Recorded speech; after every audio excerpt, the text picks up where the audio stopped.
Welcome into LAFC Weekly, presented by Carmax. I am Max Bretos, joining you today from beautiful BMO Stadium. This is the show that gets you up close and personal to all things black and gold. We begin today with Nathan Ordaz, Valley boy Nathan Ordaz. And as we've said before in the past on this program, the local connection for LAFC with their players, their coaches, their supporters is invaluable. He also has a very interesting backstory. With his family, he has been called into the USA youth camps, the El Salvador under-19s, the Mexico under-20s, and most recently, the El Salvador senior national team. Nathan has a big decision to make one day. We're very proud to have him here with the black and gold, and he's making inroads with the club. We go one-on-one with Nathan Ordaz. And we're going to have a final substitution for Steve Torundo and LAFC as Denny Boanga's night is going to come to an end. And Nathan Ordaz will officially make his MLS debut on the evening of May 17th against Sporting Kansas City.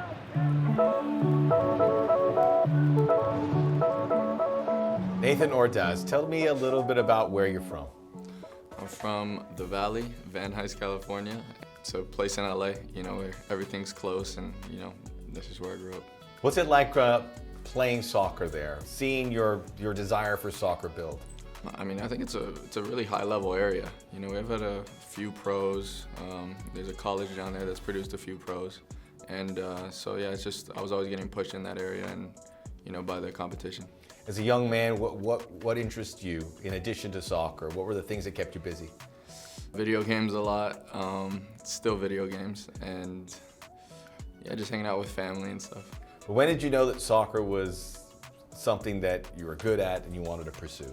Well, I was into dirt bike riding before I played soccer, but my uncles got into soccer and I kind of followed what they did, so I started playing soccer, and then I just fell in love with it. And my dad didn't really know much about soccer, but once I said that's what I wanted to do, he just kind of followed it and pushed me to go there. You didn't mention the dirt bike riding. See, that's pretty big. Yeah. That was common for you. You get on the bike and go. Yeah, I started when I was like 3. I don't know why my dad decided to teach me how to do that, but he did.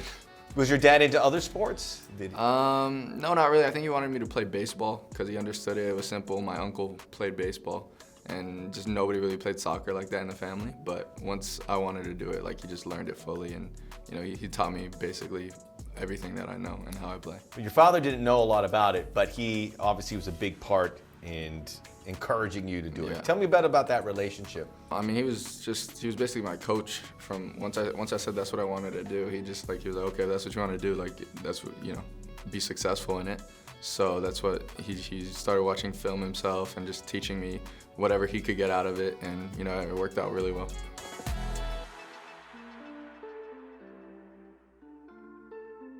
You were born in the United States. You have Mexican and El Salvadorian heritage. You've kind of been affiliated with some of the under-20s for each of those. What has it been like for you playing for the national teams there, and what has that process been like, getting interviewed, talking to people about playing for those under-20s? Yeah, I mean, it's been interesting. It's been a good experience to go to both countries and just see what it's like. And obviously they're different and similar in different ways, but it's been a really good experience. Would you be open to playing for any of them at the senior level? Is that a decision? I haven't really decided that yet, so we'll see how that goes. Has there been chat from the U.S. side too? Obviously they've been keeping... I mean, I went to a U20 camp last year at some point. I mean, other than that, it's still a goal as well. Starting in the Valley, and Real SoCal has now got a relationship here with LAFC. How important was that relationship? Tell me a little bit about how you were able to get better during those years. I mean, I was just always getting pushed by the teammates. It was just it was basic stuff, teammates, make each other better, and that's what it was. It was good competition. And then, my dad would be there at every practice, telling me what I could have done better that day, or, at every game, and, I'm really grateful for that. People knew who you were coming in here, and you worked hard, and then you had that opportunity to start your first game. Take me back to when you received the news that they said you're playing, you're starting for LAFC. Yeah, I mean, that one, I knew I was going to start when, it was just the second team, so it was pretty clear, and, I mean, it was a big opportunity for everybody, and, I think I took it pretty well. Do you recall some of the best advice you have received over the years? Something that it's stuck with you? Yeah, my dad always said it's an entertainment business, so be entertaining, but stats also matter. So I try to kind of mix in both, and that's like a big goal. But it's important to be entertaining. You want people to say, I remember seeing Nathan play. Yeah, I mean, it's kind of like with Denis, like he's entertaining and he was the top goal scorer. It's like the perfect, that's what the best are. They could do both. He's man of the match, but thankfully I scored. Yes.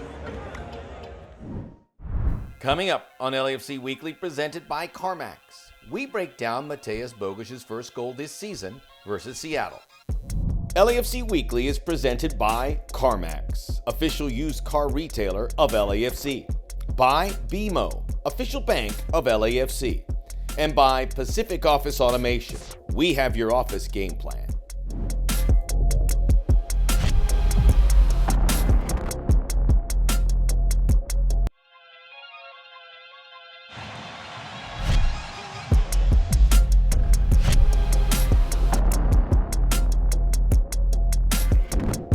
Welcome back to LAFC Weekly, presented by Carmax.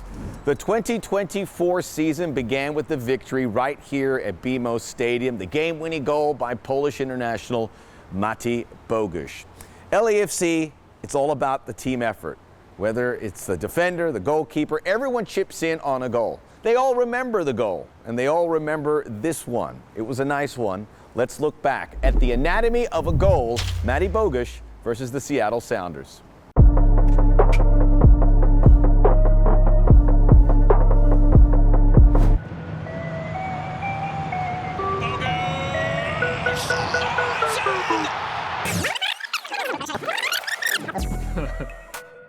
Yeah, I think Matty just scored a banger in this one. Well, it's a great goal. Alex rolled on, dangerous ball whipped in, easy for Lloris in the end, makes it all the way to him. Pour moi, la relance de Hugo a été parfaite. Elle a mené une très belle contre-attaque. Il me met la balle, vu que je suis seul, je lui demande. Au final, je vois deux joueurs devant moi, donc j'essaye de dribbler par la gauche. Au final, je le vois et je fais la passe et puis... As they get to the final third, look at the overlapping run that pulls Alex Roldan with that run with Campos, and now he can cut back to his right foot. This movement created a lot of space. He took the defender with him and create more space for me. It's exactly what I like to see from Omar. That's what we ask him to do more and more and more for our team. It's great that in his first official game with the team, he's already trying that run. Sometimes he will get the ball, sometimes he will drag a player with him and someone else can take advantage of that. The more often I watch it, the nicer it gets. I mean, he just hit it insane, right into the top bin. Matty est très bon en précision. On l'a vu, il met de très beaux buts et il sait où il veut la mettre.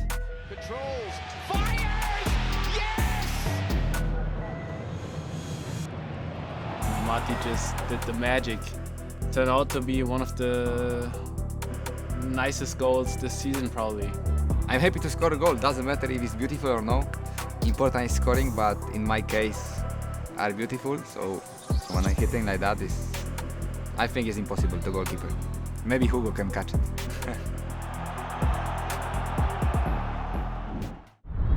Coming up on LAFC Weekly, presented by Carmax, we go one-on-one with new LAFC 2 head coach Junior Gonzalez.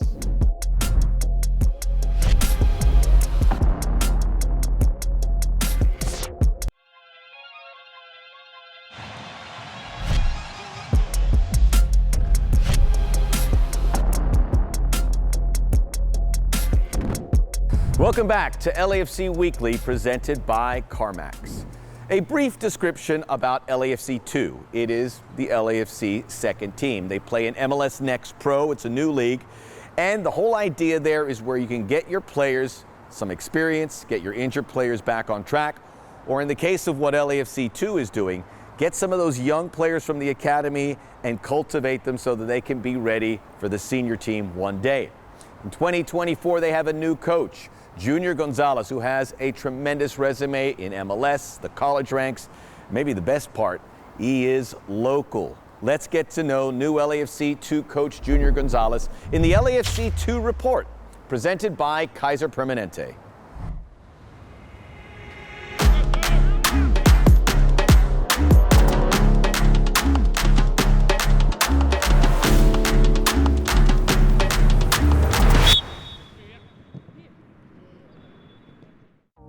We're here with LAFC 2, newly minted LAFC 2 head coach Othoniel Gonzalez, but everyone calls you Junior. Junior. Yeah.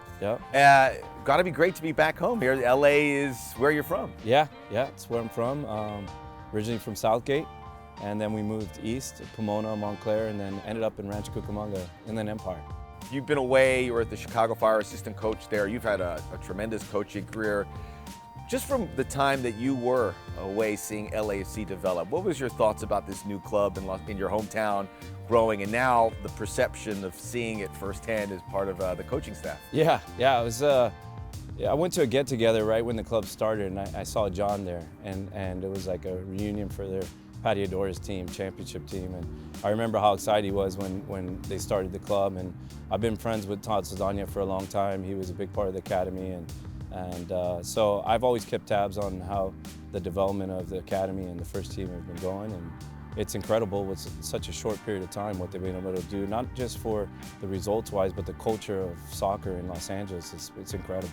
Which you know a lot of. Yeah. You told us about where you're from. You went to UCLA. You've coached in Southern California. What are the things about the culture as a soccer player, the soccer culture, someone who played, someone who's coached here? What are those elements that are important to you when you talk about LA soccer? Well, to me, there's so many unique backgrounds in Los Angeles. I mean, if you go all the way back to the Greater LA Soccer League, you got a Croat team, you got an Argentine team, you got all European-based teams, African teams, Latin-based teams. For me, that was like the start of me understanding how important soccer is in LA. Growing in the game in this area has been huge for me. It's home. You know, I went to UC Riverside, was a head coach for a while there in the collegiate realm. I've coached obviously for the team down the street, and then now with LAFC, and this is home. So giving back to the players, being able to be a part of the development of the game in LA is why I decided to come back. Didn't hear UCLA won a natty there, correct? We did win a national championship, yeah, that was great. Ziggy was our head coach, and that was in a special place for me. He was a good mentor for me, and even Ante, that's on the first team staff, played there. A lot of other coaches around the area in the MLS have played there, so that always has a special place in my heart, UCLA. Good platform for anyone to pursue this, and you've already mentioned those contacts and the familiarity when you came to LAFC, knowing Ante. Aaron Long was a guy you coached as well at your time at Riverside. What was he like because we've talked to him about his journey and how it was difficult and there was a lot of roadblocks. What was he like then, now that you see him become the professional he is? Yeah, it was a unique story. The assistant coach at UC Riverside at the time, Jimmy Norberg was his name. He was a director coaching for Apple Valley Soccer Club, and he was running a camp. So he asked me to come and help him with the camp, and it was in the middle of not a lot of people. It was just one field in the high desert, and there was a really special 9-year-old there that had excellent technique. That was the first time I saw Aaron, and I knew he was going to be special. So we invited him down to the Arsenal Soccer Club, which is in the Alta Loma Rancho Cucamonga area. I grew to get to know him. He thought he was a playmaker number 10. He never wanted to play defense at all. And I was able to offer him a scholarship at UC Riverside. He accepted it over some big schools, so I always thank him for that because he helped turn the program around and start getting some notoriety for the program. We played him at defensive mid, and he never wanted to get back and recover. It's incredible that I see him at a center back at this level. But then went to Chivas USA from UC Riverside, tried to convince the staff to draft him, and he was one of the last picks for Portland. Yeah. And then he goes to Seattle, and ironically, Chivas USA ends, and I get a job in Seattle, so we cross paths there. And he's been up from first team, second team, and he's had definitely a journey where he's had to earn it. And then when he went to Red Bull, it was really special for him in his development, right? He gets Gold Defender of the Year in USL, right? And for the second team with Red Bull, and then gets onto the first team, has an incredible year. And it's just really cool to come to the meal room and see him and see how long we've known each other. And we've both learned at the same time. You know, I was developing myself, my craft, and to be in the same club is just really special. Oh, that's brilliant. I imagine that's a story that you could probably share with some young player and say, look at what Aaron Long did. Most definitely. I always use him as an example in all the teams, especially in the second team environment where they're wanting, sometimes it's important for them to know that the hard work and everything that it takes, professionalism, and timing. Timing is so important too, you know, you never know who's watching. early returns with the group that you have.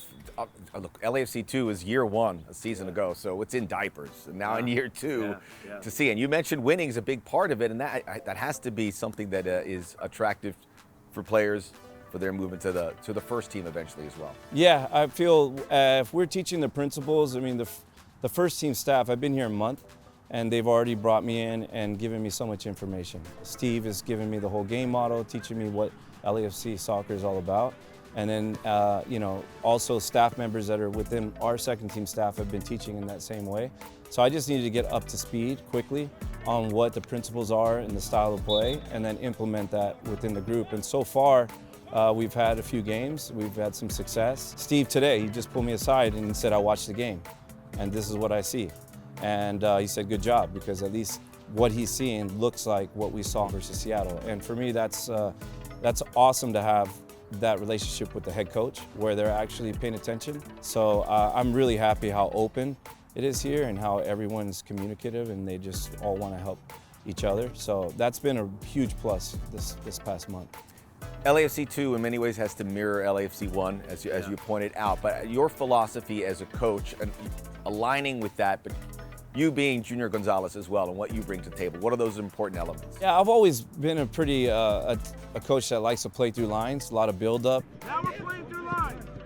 I like to be able to have possession progression through the lines and obviously score a lot of goals, being an attacking-minded coach. A lot of similarities in the counter-press situations that LAFC bring to the table and their net, that they say, the vocabulary. The only difference I would say is my style of play with other teams is a little bit more expansive and not as direct to goal. So learning those cues and those actions with this group has also been good development for me because the modern game is getting more and more vertical. And so it's an opportunity for me to tweak some things that I've done. But for me, it's not about me, it's about LAFC. In this position, it's about LAFC and how they see the game and how well can we get our players to implement those actions. Because at the end of the day, it's about them getting signed to the first team. Right, but what would that mean? Because it's going to happen. We've already seen it happen. We saw Nathan Ordaz, who was amongst many others on LAFC to make a breakthrough. But what would it mean to you when you see these guys get that opportunity? And again, this is a priority for LAFC. LAFC 2 is there to help the first team, and it's going to happen. Yeah, it's a proud moment. I mean, just in my last transition and having a little bit of time away from being on the sidelines, watching all the games with my son and my family, and just keeping track on all the teams because I didn't really know where we were going to be next. Seeing ex-players on those teams and just having the joy to tell my son, hey, I coached that guy in the national team or with this club or with that club. And for the second team coaches, it's not, the only thing it's about is when those players say thank you. Coming up on LAFC Weekly, presented by Carmax, we go back to 2020 and relive every goal of Diego Rossi's impressive season. LAFC Weekly is presented by Carmax, official used car retailer of LAFC, by BMO, official bank of LAFC, and by Auto Collision Group, official auto collision center of LAFC.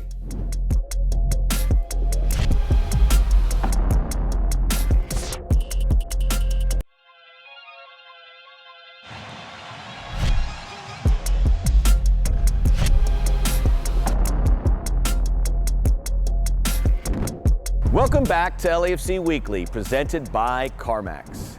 2020, for lack of a better word, was a crazy year for LAFC, for Los Angeles, for you, for me, for the entire planet. COVID reshaped everything we did, including professional sports, and how athletes responded to that challenge said a lot about them. Then LAFC winger Diego Rossi was able to become MLS's top scorer that year, the Golden Boot. Quite an accomplishment for the Uruguayan, and it is this week's Classic Club Moment, presented by Remitly. The leading goal scorer of the 2020 MLS season, his name is Diego Rossi.